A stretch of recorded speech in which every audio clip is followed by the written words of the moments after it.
So I grew up in a Christian family. My mum lived by godly principles, so encouraging, forgiveness and showing us the love of God and how important that was. My dad worked a lot, was very busy, was very high up in a company, so wasn't really around a lot, so I didn't really have a relationship with him. And my dad had an affair with a lady that he worked with, and so he lost his job, so money was tight, and things obviously between my parents weren't great. That was really hard. I think over the years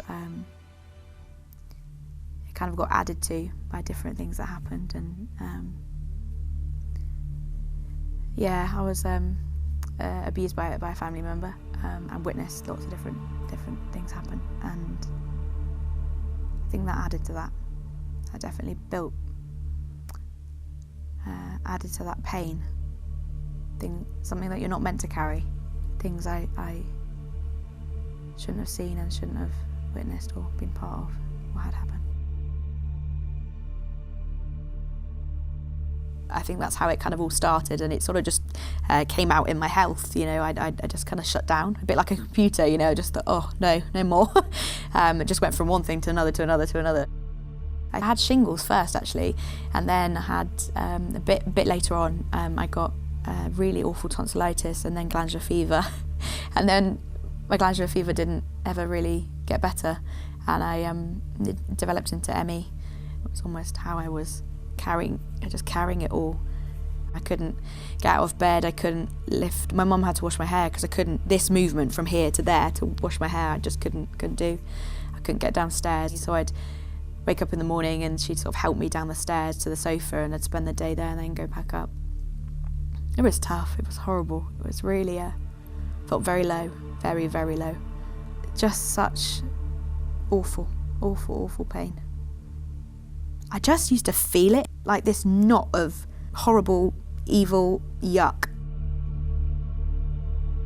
I still knew God. I knew that God, but I wasn't letting him fill that void. That void inside was absolutely filled with all the rubbish, and I wasn't willing or able, it felt, to let anybody in that or discuss that with anybody or to begin to work through that. I didn't want that. I went into my room, slammed the door, and I just remember biting myself until I just felt this pain, and I remember thinking, oh, I feel better now I've done that. It was almost like a release of something. I didn't understand any of that. I didn't realise that was wrong. So that was sort of on and off really until about 15, where I started cutting. So that was my kind of outlet. I remember thinking, I need to control something. I can't control anything around me right now. It got worse and worse and worse. So I ended up in hospital a few times, getting stuck back together and different things. As the kind of months and years went past, I thought, goodness me, this is not getting any better, it's getting worse, and how am I going to go to uni? How am I going to have a job? How am I going to, one day raise a family or anything like that? I thought, goodness, this is hard.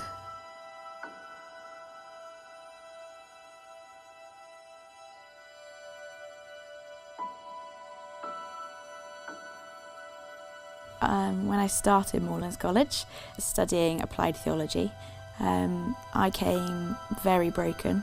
I came very lost. I really struggled to go in a room with a man. That was something massive for me, and I knew that God had led me to Moorlands, but I couldn't see how I could manage it. My ME was really bad.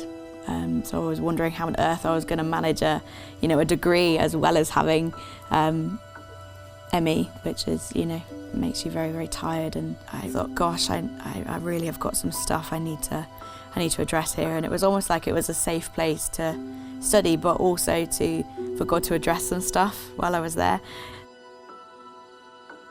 Additionally, I was diagnosed with PTSD during my time at Moorlands.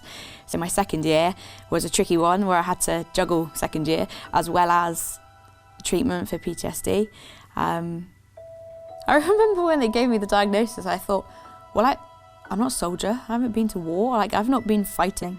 And they said, no, Becky, it's different. Like, you've been in a different sort of war. You've seen traumas, like traumas have happened to you. You don't have to be a soldier or be in a war zone. I think, getting the diagnosis was the start of unravelling.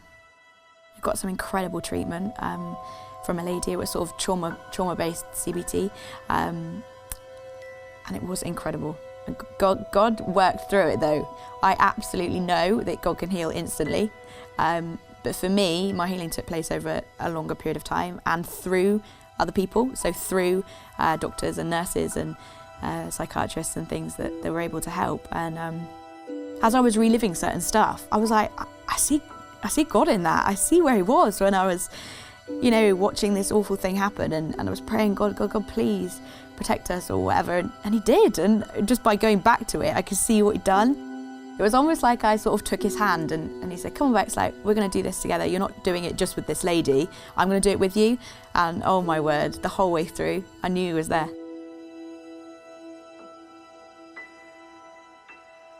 A massive part of this knot was unforgiveness.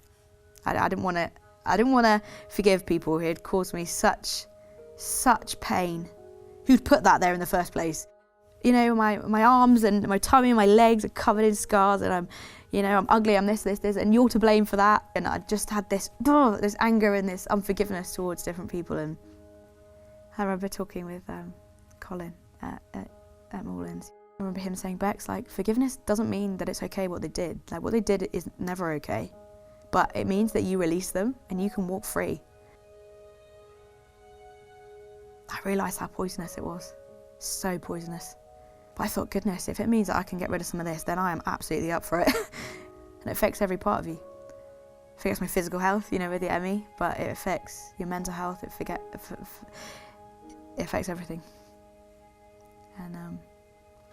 And in turn, my ME has got much better.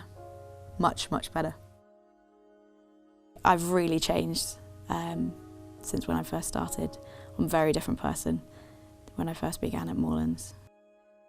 I had a friend from China who came to visit, and she was praying with me, one of my family and me, and she said, Bex, I really feel God speaking something over you.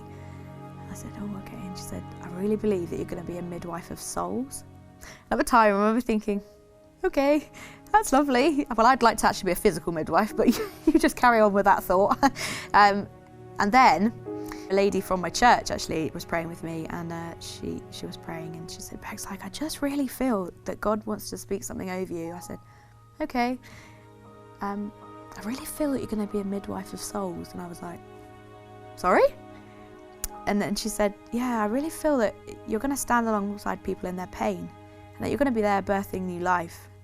And at the time I was kind of in the middle of all this rubbish, and this knot was still here, and I was thinking, not sure I'm in a place to do that. And then she said, no, not yet, but none of this rubbish is not just happened. God will use this. And so many people spoke that over me. God will use this rubbish. I've just worked in Plymouth with recovering addicts, and although I've not had alcohol or drugs as an addiction, like, I really class self-harm as an addiction, and so I understand when they say, I've relapsed, and I'm like, I get that, I get what it's like, and you've done so well, and then you fall. But I love to be able to say, you know what, God's caught you in that. His grace is sufficient, His love is all-consuming. You can start again. His mercies are new every morning. It's the whole, 2 Corinthians 1 verse 4 talks about the comfort that you've received from God is the comfort that you'll give. And I see how he's using me, and I, although I have no idea what I'm going to do after Moorlands, into play that I will be this midwife of souls, standing alongside people. It's incredible.